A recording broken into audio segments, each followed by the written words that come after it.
दर्शन शुरू जगो सैया आजू पटना के घाट बरती पहोखिना सहैया निहारे नैना राउर बाट दिही दर्शन शुरू जगो सैया आजू आरा के घाट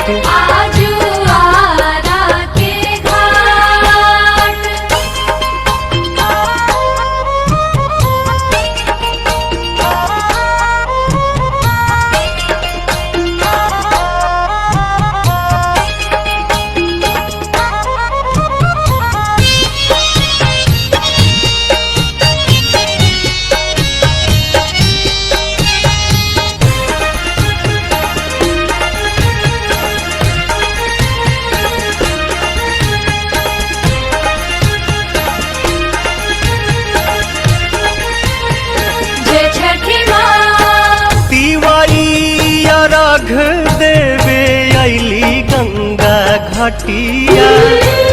रौए तरस के बेकल बाटे अखिया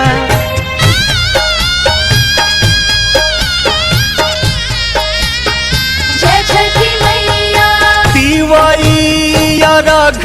देवे अली गंगा घाटिया रौए दरस के बेकल बाटे अखिया हरि देव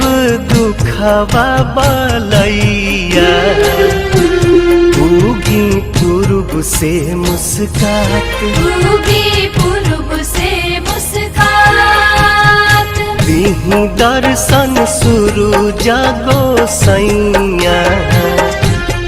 आजू देव मुंगा के घाट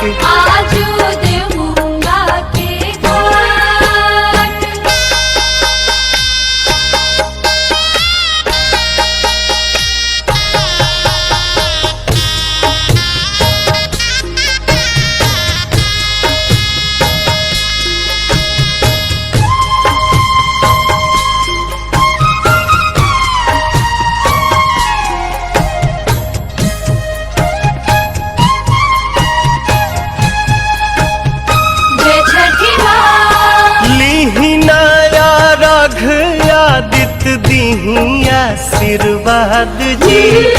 बरतिन के पूरा करी मन के मुराद जी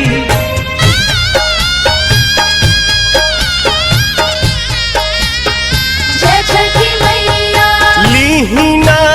अर्घ आदित्य दिही आशीर्वाद जी बरतिन के पूरा करी मन के मुराद जी